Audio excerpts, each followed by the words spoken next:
இறை இயேசுவில் எனக்கு அன்பார்ந்தவர்களே, நம் ஜீவனுள்ள தேவனின் உயிருள்ள வார்த்தைகளை தினமும் கேட்பதன் மூலம் உங்களுக்கு நன்மையும் ஆசையும் உண்டாவதாக.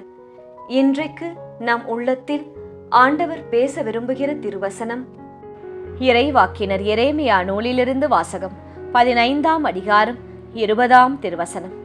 உனக்கு எதிராய் போராடுவார்கள், ஆனால் உன்மேல் வெற்றி கொள்ள மாட்டார்கள். ஏனெனில் உன்னை விடுவிக்கவும் காக்கவும் நான் உன்னோடு இருக்கிறேன் என்கிறார் ஆண்டவர்.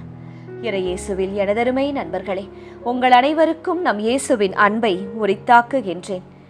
இன்றைய புனிதர்களாம் மார்த்தா, மரியா, லாசரிடம் நமக்காக இறை இயேசுவிடம் பரிந்து பேசி அவரின் மேலான இரக்கத்தை பெற்று தரும்படி ஒரு நிமிடம் ஜெபித்துக் கொள்ளுங்கள் நண்பர்களே. என்று ஜூலை மாதம் 29ஆம் தேதி புதன்கிழமை இன்றைய நாளில் தங்கள் பிறந்த நாள் மற்றும் திருமண நாளை கொண்டாடும் அனைவரையும் இறையேசுவின் அன்பும் ஆசிர்வாதங்களும் நிறைவாய் சேரட்டும். தங்களுக்கு நெருக்கமானவர்களின் பிரிவால் வாடும் நபர்களையும் இறையேசுவின் வியாகுல அன்னையின் ஆறுதல் போர்வையாய் மூடும்படியாய் மனமாற ஜெபிக்கின்றேன். நண்பர்களே, எப்படி இருக்கின்றீர்கள்? மகிழ்ச்சியாக இருக்கிறீர்களா? உடல் நலம் எப்படி இருக்கின்றது? எதையும் நினைத்து கவலைப்படாதீர்கள். எல்லாம் உங்கள் நன்மைக்கு ஏதுவாய்த்தான் நடந்து கொண்டு இருக்கின்றது. விசுவாசத்தையும் ஜெபத்தையும் கைவிடாதீர்கள். சரி நண்பர்களே, இன்று இயேசு நம்மோடு எதன் மூலம் பேசுகிறார்? உனக்கு எதிராய் போராடுவார்கள், ஆனால் உன்மேல் வெற்றி கொள்ள மாட்டார்கள் என்று வாக்கு தந்து விட்டார். இனி ஏன் பயம், கலக்கம்? சொல்லுங்கள். மன்னித்து விடுங்கள், மறந்து விடுங்கள், முன்னேறி சென்று கொண்டே இருங்கள். மன்னிக்க தெரிந்த இதயம்தான் உண்மையான வலிமையான இதயமாம். மன்னிப்பு என்பது பலவீனத்தின் அடையாளமே அல்ல நண்பர்களே. அது இயேசுவின் அன்பை பிரதிபலிக்கும் உயர்ந்த பண்பாகும். நம்மை காயப்படுத்தியவர்களை, கெட்ட பேச்சு பேசியவர்களை, ஏமாற்றியவர்களை, நமக்கு உரியதை பறித்து கொண்டவர்களை மன்னிப்பது எளிதல்ல, கொஞ்சம் கஷ்டம்தான். அவர்கள் செய்ததெல்லாம் நம் மனதில் படமாக ஓடிக்கொண்டே இருக்கும்.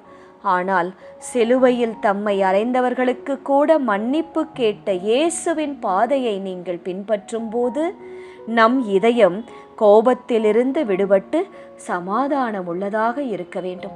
அப்படி நீங்கள் வாழ்ந்து பாருங்களேன், மென்மேலும் ஆசிர்வதிக்கப்படுவீர்கள். உங்களை ஏமாற்றியவர்கள் கண்முன்னே பல மடங்கு உங்களை இயேசு ஆசிர்வதித்து உயர்த்தி வைப்பார் நண்பர்களே. மன்னிக்கும் இதயத்தில் இயேசுவின் அருள் தங்குகிறது. அந்த குடும்பத்தில் இயேசுவின் ஆசிர்வாதம் தங்குகிறது.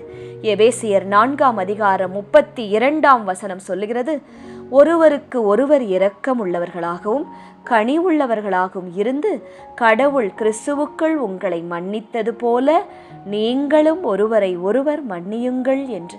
கோபத்தை சுமந்து வாழ்ந்து என்ன சாதிக்கப் போகிறோம்? பிபி தான் வரும், வேறு எதையும் சாதிக்க முடியாது. மன்னிப்பை தேர்ந்தெடுங்கள். அங்கேயே இயேசுவும் சமாதானமும் உண்மையும் சுதந்திரமும் ஆசிர்வாதமும் உங்களை சந்திக்கும். சரி நண்பர்களே, இன்றைய முதல் வாசகம் என்ன சொல்லுகிறது?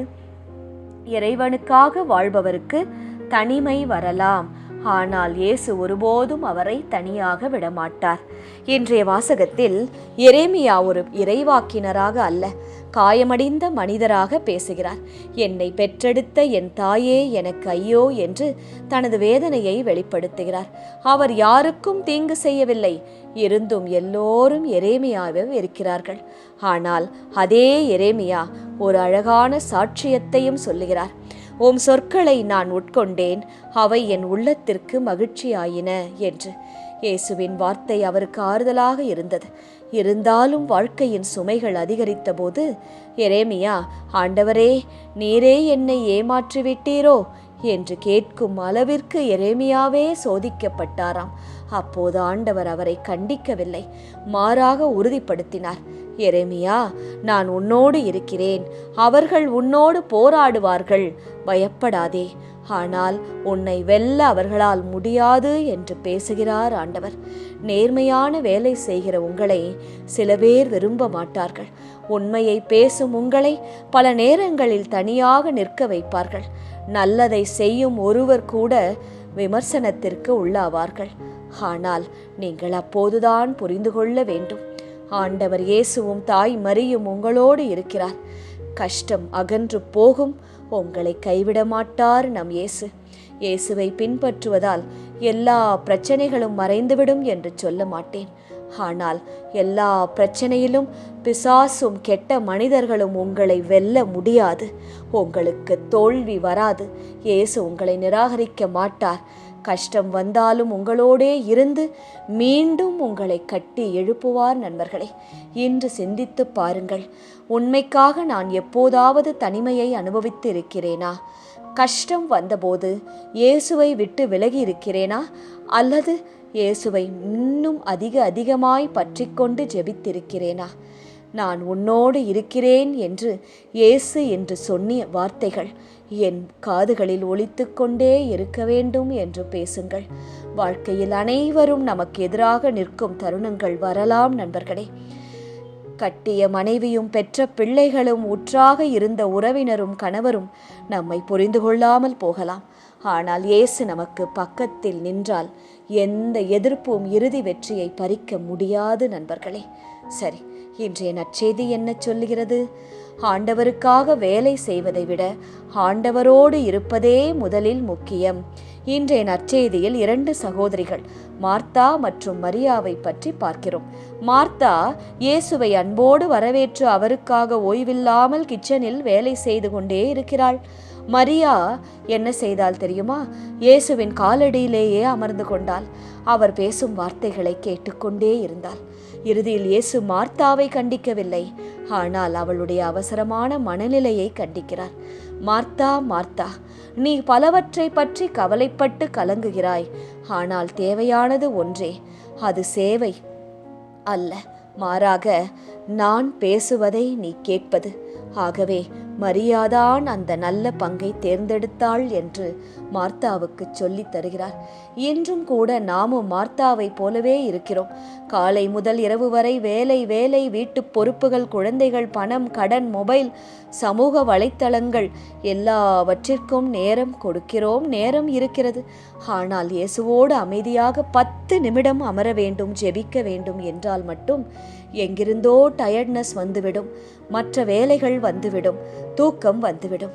நாமும் மார்த்தாவை போலத்தானே இருக்கிறோம். என்ன சொல்லுகிறீர்கள்? இறைவனோடு செலவிடும் நேரம்தான் நம்மை உயர்த்துவதற்கான அடித்தளமே நண்பர்களே. அதை நாம் செய்யாமல் விட்டுவிட்டால் பாவம் செய்ய ஆரம்பித்து விடுவோம். இயேசுவை விட்டு விலகிச் சென்று விடுவோம். நம் மனசாட்சி மறைந்து போய்விடும், மற்று போய்விடும். அதற்கு நாம் இடம் கொடுக்கவே கூடாது. ஆண்டவரே, வேலைகளில் உம்மை நான் மறந்து விடாமல் ஒவ்வொரு நாளும் உமது திருவடியில் அமர்ந்து உமது வார்த்தையை கேட்கவும், ஆசையாய் நாங்கள் குடும்ப ஜெபம் கேட்கவும், உமது பாடல்களை கேட்கவும், என் வாழ்க்கையில் முதல் இடம் என்னை படைத்த ஆண்டவராம் இயேசுவிற்கு கொடுக்கவும், இந்த எண்ணத்தில் ஒவ்வொரு நாளும் நான் உறுதியாக இருக்கவும் எனக்கு உதவும் இயேசுவே என்று மரியாளை போல நாம் நல்ல பங்கை தேர்ந்து கொள்ள ஜெபிக்க வேண்டும். இன்றைய திருப்பாடல் வழி ஜெபிக்கலாமா? வாருங்கள், ஒரு சின்ன ஜெபம் செய்வோம். நெருக்கடி வேளையிலே எனக்கு அரணும் அடைக்கலமும் நீரே இயேசுவே. ஆம் இயேசுவே, என் வாழ்க்கையில் நான் எல்லா பக்கமும் நெருக்கப்படுகிறேன். குடும்பத்தால், உறவுகளால், பணியிடத்தில், படிக்கும் இடத்தில், வேலைக்காக போகும் இடத்தில், எல்லா இடத்திலும் நான் நெருக்கப்படுகிறேன். நீர்தான் என் நெருக்கத்தை விடுவித்து எனக்கு அரணும் அடைக்கலமுமாய் இருக்க வேண்டியாய் ஜெபிக்கின்றேன். என் கடவுளே, என் எதிரிகளினின்று என்னை விடுவித்தருளும். என்னை எதிர்த்து எழுவோரிடமிருந்து எனக்கு பாதுகாப்பு அளித்தருளும். தீமை செய்வோரிடமிருந்து எனக்கு விடுதலை அளித்தருளும். வெறிபிடித்த மனிதர்களைப் போல என்னை சுற்றி வழுங்க வகை தேடி திரிவோரிடமிருந்து என்னை காத்தருளும். ஏனெனில் அவர்கள் என்னை தாழ்த்துவதற்காக பதுங்கி உள்ளனர். கொடியவர் என்னை தாக்க திட்டமிட்டுள்ளனர். நானோ ஆண்டவரே, குற்றமேதும் செய்யவில்லை. நீர்தான் என்னை காக்க வேண்டும். பாவம் ஏதும் நான் செய்யவில்லை. யாருக்கும் நான் ஒரு தீங்கும் எண்ணவும் இல்லை, செய்யவும் இல்லை. இயேசுவே, நீரே என் ஆற்றல். உமது உதவியை நான் எதிர்பார்க்கின்றேன். ஏனெனில் கடவுளே, ஆண்டவரே, நீரே என் அறம். என் கடவுள், உமது பேரன்பால் என்னை எதிர்கொண்டு வருகிறீர், என்னை காக்கிறீர் என்று விசுவசிக்கிறேன். ஆமேன்.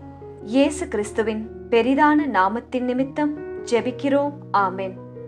ஒவ்வொரு நாளும் உங்கள் உள்ளத்தில் ஆண்டவர் பேச விரும்புகிற இறை வார்த்தையை தெரிந்து கொள்ள ரோசரி பிரேயர்ஸ் சேனலை சப்ஸ்கிரைப் செய்யுங்கள்.